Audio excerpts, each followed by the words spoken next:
Selalu orang cakap macam ni, okay, dah beli rumah pelaburan, isteri anak nak duduk mana? Kan saya ada rumah-rumah pelaburan ini, kan? Dan rumah-rumah pelaburan ini pula adanya takaful, okay, ke atas rumah tersebut. So, bila na'udzubillah saya meninggal dunia, rumah-rumah pelaburan ini, syarikat takaful akan bayar langsaikan semua rumah pelaburan saya ini.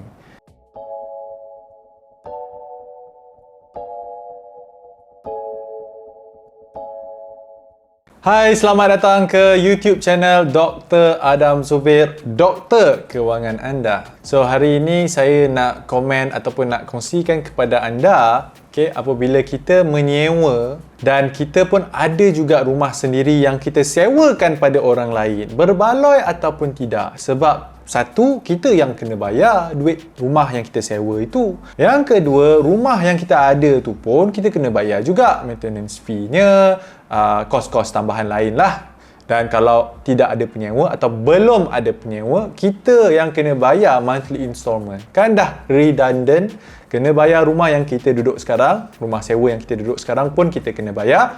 Rumah yang kita punya, yang kita nak sewakan pada orang, selagi orang belum menyewa lagi, kita pun kena bayar. Tak ke redundant, kan? Dan soalan ini ditanya juga oleh Fatimah Syahrul. Tapi kalau sewakan and kita menyewa juga kat tempat lain, kadang-kadang boleh jadi masih ada kos kena keluar. Betul tak? Right. So, thank you very much Fatimah Syahrul untuk bertanyakan soalan ini. So, jawapan pendek saya, yes, betul. Memang akan ada kos yang kita kena keluarkan. Terutamanya apabila rumah kita sendiri, yang kita beli sendiri dan kita nak sewakan itu, belum ada penyewa. So, kita yang kena bayar kos maintenance fee, kita kena bayar monthly installment, kita pun kena bayar juga cukai tanah, cukai pintu dan macam-macam lagi lah kos-kos untuk memiliki sebuah rumah. Tapi kenapa? Kenapa saya pilih juga untuk menyewa walaupun saya ada property lain yang saya own? Kenapa? Alright, ini jawapan saya. Saya nak bagi kepada anda 3 jawapan. Yang pertama adalah lokasi dan jenis rumah yang saya tinggal. So, rumah yang saya beli, tak semestinya rumah itu yang saya nak duduk. Tak semestinya lokasi rumah yang saya beli ini adalah lokasi yang saya nak tinggal. Sebagai contoh, saya memang sengaja pilih rumah sewa yang dekat dengan family saya, satu. Dan yang kedua, jauh daripada bandar. Tak adalah jauh sangat dekat pinggiran bandar, tetapi bukan tengah-tengah KL. Dan yang ketiga, saya nak rumah landed. Rumah yang ada yard, rumah yang saya boleh besarkan anak-anak saya.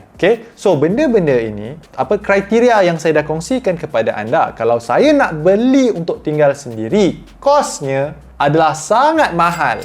Itu yang pertama. Daripada saya membeli rumah yang menepati kriteria saya, lebih baik saya menyewa dan saya boleh bayar half sahaja. Kalau dibandingkan dengan kalau saya perlu bayar semua. Maksudnya, kalaulah rumah yang anda nak tinggal ini, rumah duit sewanya adalah lebih rendah kalau nak dibandingkan dengan monthly loan installment yang anda kena bayar bulan-bulan, maksudnya rumah tersebut berbaloi untuk anda sewa. Tetapi, kalau rumah yang anda nak sewa ini, bulanannya lebih tinggi berbanding dengan anda memiliki rumah tersebut, bermaksud lebih berbaloi lah anda beli rumah tersebut. Betul tak? So, kesimpulannya, kalau anda nak cari rumah sewa, pastikan rumah sewa yang anda kena bayar tu bulan-bulan itu, kosnya lebih rendah berbanding dengan kalau anda nak memiliki rumah sewa tersebut.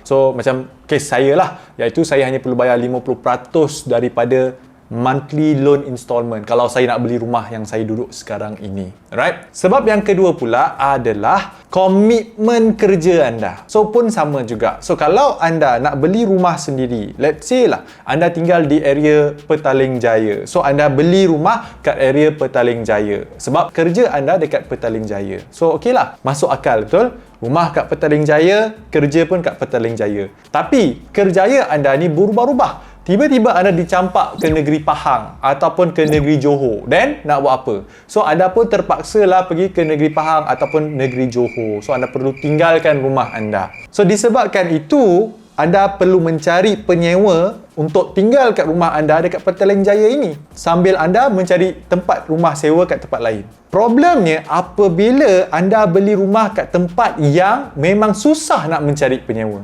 Faham tak? So disebabkan itu, saya sendiri memang takkan beli rumah untuk tinggal sendiri sehingga kan saya sendiri dah tahu kat mana saya nak settle down, nak tinggal sampai saya tua. Okay? Sekarang saya umur dalam awal 30-an. So maybe lah umur 40 barulah saya akan cari tempat untuk saya settle down. Bila mana saya dapat tempat untuk saya settle down, insya-Allah time tu pun bisnes dah stabil, kerja pun dah stabil, income pun dah banyak. Ketika itulah barulah saya cari rumah untuk saya duduk sampailah tua. Okay?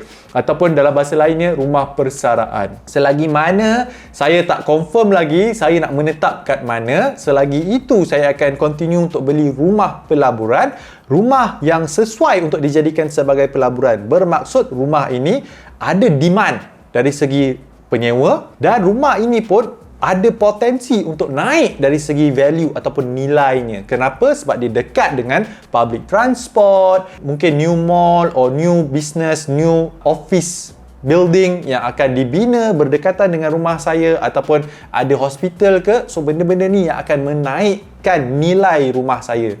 Dan kebiasaannya rumah-rumah pelaburan ini memang saya tak nak duduk lah. Sebab apa? Sebab rumah-rumah ini dekat dengan bandar dan biasanya adalah rumah high rise, okay? Di mana rumah high rise ini saya kurang minat. Saya minat rumah landed, okay? Dan rumah landed ni kalau nak cari rumah yang betul-betul dekat dengan bandar, memang harganya memang to the moon, right? So, poin yang kedua adalah komitmen kerjaya kita sendiri yang menyebabkan saya memilih untuk menyewa. Dan sebab ketiga ini adalah sebab utama kenapa saya masih lagi menyewa dan kenapa saya pilih untuk membeli rumah-rumah pelaburan di mana apabila rumah itu siap, renovate, saya akan terus sewakan, adalah disebabkan saya nak reset kembali income saya. Itu sebenarnya tujuan utama. Okey, saya bagi contoh. Anda punya gaji RM3,000 sebulan. Okey, daripada RM3,000 sebulan ini, anda beli rumah. Okey, kita gunakan balik rule 1/3. Rumah yang anda beli ni monthly installment misalnya RM900. Okey, RM900.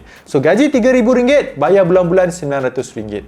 Dan rumah yang anda beli ni adalah rumah pelaburan di mana anda memang nak sewakan rumah ni nanti bila dah siap. So bila rumah ini dah siap, anda pun dah dapat kunci, anda pun dah renovate cantik-cantik. So anda dapat sewakan pada orang lain pada harga RM1,200. So gaji RM3,000, monthly installment RM900, sewakan pada RM1,200. Duit sewa RM1,200 itu boleh dijadikan sebagai income. Bermaksud, sekarang ini selepas anda dah sewakan rumah tersebut, gaji anda bukan RM3,000 lagi, tapi gaji ataupun income anda RM3,000 tambah dengan RM1,200 duit sewa tersebut. So income anda RM4,200 dengan komitmen RM900. Bermaksud anda ada duit lebihan untuk anda beli lagi rumah kedua. Dan anda repeat the same process over and over and over again sampailah anda dah puas hati dengan jumlah rumah yang anda ada.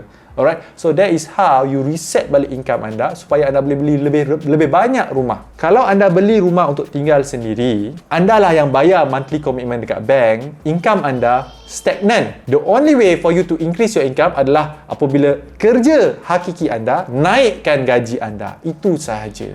Okay, so bergantung pada diri masing-masing. Macam saya sendiri, saya ada matlamat berapa buah rumah yang saya nak beli untuk pelaburan sebelum saya beli rumah untuk tinggal sendiri. Worst case scenario lah, worst case scenario. Let's say saya memang terdesak ataupun family saya kan, let's say na'udzubillah saya meninggal dunia. Okay, dan lepas tu duduk rumah sewa. Isteri, anak-anak nak duduk mana? Betul tak? Selalu orang cakap macam ni. Okay, dah beli rumah pelaburan, isteri anak nak duduk mana? Kan saya ada rumah-rumah pelaburan ini, kan? Dan rumah-rumah pelaburan ini pula adanya takaful, okay, ke atas rumah tersebut. So, bila na'udzubillah saya meninggal dunia, rumah-rumah pelaburan ini, syarikat takaful akan bayar langsaikan semua rumah pelaburan saya ini. Maksudnya, isteri dan anak-anak saya ni bolehlah pilih mana-mana rumah yang saya dah beli, tujuan asalnya untuk pelaburan, tapi mereka boleh tinggal kat rumah ni sebab rumah ni, satu, dah habis bayar. Kedua, memang rumah tu rumah milik kita. Betul? Dan mereka dapat rumah tersebut. Mungkin mereka tak dapat rumah idaman, okay? Rumah mahligai, rumah banglo, landed, tak ada. Tapi at least mereka ada. So, jangan salah anggap bila kita beli rumah pelaburan, nanti isteri anak nak duduk mana. Duduklah rumah pelaburan yang kita dah beli. Kalau kita masih belum mampu nak beli rumah idaman. But at least kita ada rumah. So, saya bukan nak cakap kepada anda semua menyewa sampai bila-bila. Tidak. Saya cakap kepada anda menyewa dulu sambil membeli rumah-rumah pelaburan supaya anda boleh dapatkan jumlah rumah yang anda rasa cukup untuk anda. Mungkin anda nak ada 2 rumah, mungkin anda nak ada 3, 4, 5, terpulang pada diri masing-masing dan perancangan kewangan anda masing-masing. Tetapi once anda dah dapat rumah yang anda nak, barulah anda beli rumah untuk tinggal sendiri. Sebab apa? Ketika mana anda beli rumah untuk duduk sendiri, monthly installment itu ke atas rumah sendiri itu dah makan gaji anda. Right? So, kalau anda nak beli pun dah susah nak beli rumah-rumah baru.